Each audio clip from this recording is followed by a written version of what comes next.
baby should say that I no longer need the way. I miss how close we used to be. I'm skeptical about you and me. But when I hear your bass beat,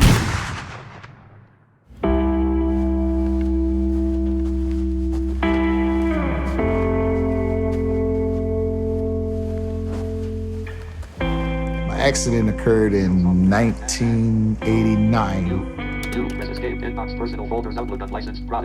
I was shot in the face with a shotgun. I lost my sight instantly. Hello? After I lost my sight, I had this attitude that nothing can stop me. I ended up in the Department of Correction here in North Carolina. You're talking about, I done exactly about 11 years. Can you imagine this waking up every day like, I wonder what's gonna go down today or what's gonna happen to me today? For a blind man in prison, there wasn't too many options, and I knew I wanted to make a change, but the opportunities was not there. My deepest desire while I was in prison was to contribute to society and pay it back to them. When I lost my eyesight, I lost my identity of who I thought I was or was going to be or could be. It was just like I didn't exist anymore. I did not know how to make my world back my world again. I lost my left eye within 2 operations, but I've had 36 surgeries on my right eye. Was not really prepared to lose all my vision. I did a lot of things that I wouldn't be able to do anymore. It was just too diabolical for me to take the next step to go forward. I didn't know where that step was. I got very depressed, and I didn't feel I was worthy anymore. I couldn't look at my children. I couldn't see my children. I literally wanted to die. I was always the one that took care of everything, that did everything. I just couldn't understand why me, why me.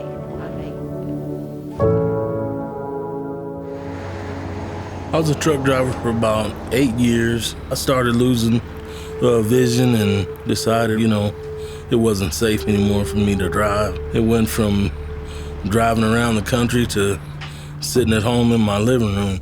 I started getting depressed, gained a lot of weight, had a heart attack.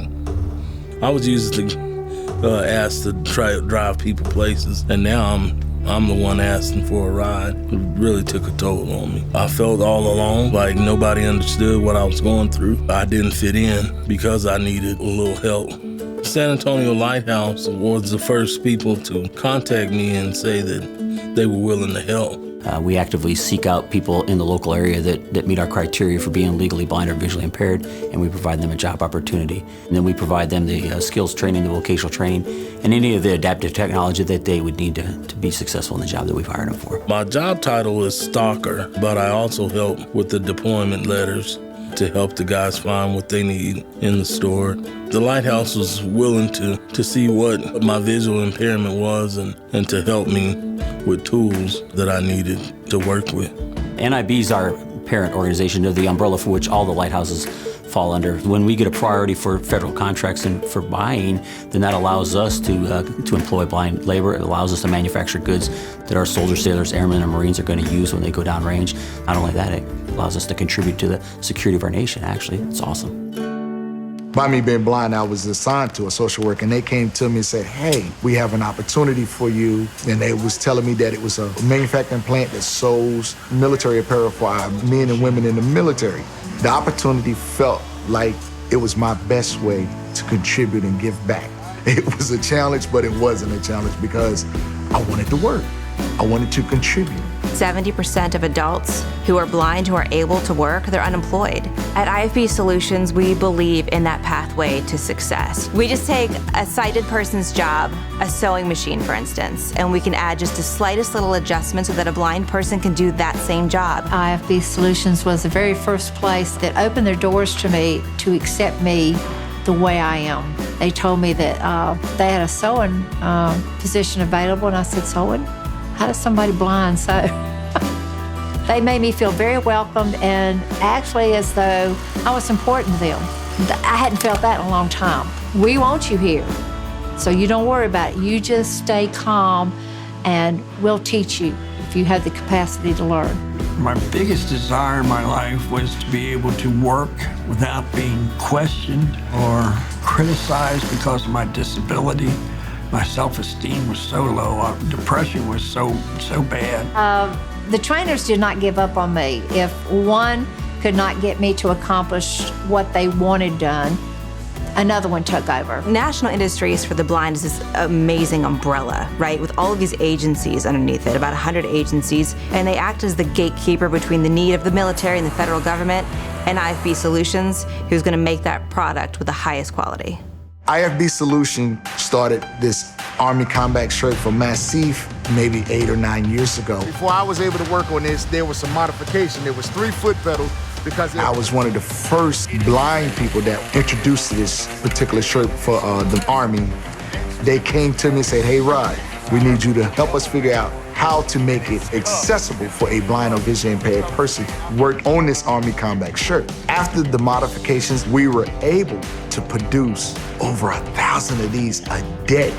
And man, that made us feel good. When I was put into ACS and we started on the combat shirt, it was a real question mark because it does require a great deal of sewing. For everything that's done on here, there's a person that's done it. One shirt takes about 30-some people doing the shirt. It makes me feel like my heart is filling up again. Yes, our soldiers are our backbone of our country. And so we need to protect them and take care of them the best that we can. Our little community sticks together to get that accomplished. And it's a good feeling. I served in the Army from 1972 to 1975, and there was a lot of negativity. There was a lot of protests against the war. But I was always so proud to be serving our country. And now IFB Solutions gives me the opportunity to serve our military now. And I think that's going a full circle. Making these shirts for our men and women that are serving our country now means the world to me. I want that shirt to be as good as it can be. Being blind, I had to figure out a way to do some of the things I do now, and especially bowling.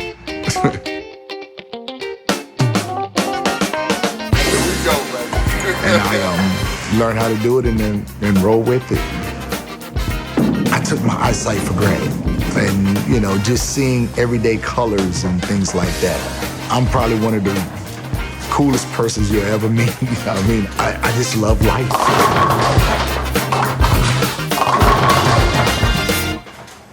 When people see what blind people can do, their minds are blown.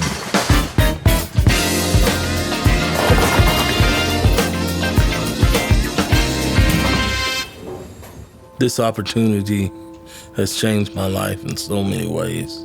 My self-esteem has skyrocketed. I just feel alive again. If San Antonio Lighthouse hadn't come along, I really don't know where that depression would have taken me. Kind of feel like they've saved my life. My self-esteem level is so far through the roof. I feel worthy again. I pay taxes, I vote, my opinion matters. It just means the world to me that I was able to even find a place like this to be able to work. IFB Solutions gave me a chance to get my self-worth back. It was my first step out of my hole of despair and my loss, just feeling lost within myself. They helped me find me again, the Lynn I've always known. They were my lifeline when I didn't even think I had it left anymore, They just really were. National Industries for the Blind are out there telling our story every day to those people that are in power to make decisions over appropriations and decisions for set-asides and job placements and those things that are important to us as an industry. And they tell our story every day, and they tell it very well.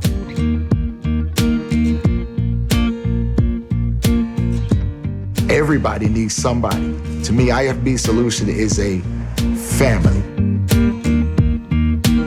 They gave me an opportunity when I didn't think there was an opportunity out there, Because when I walked in here and other blind people accepted me with open arms, I said, I'm at home.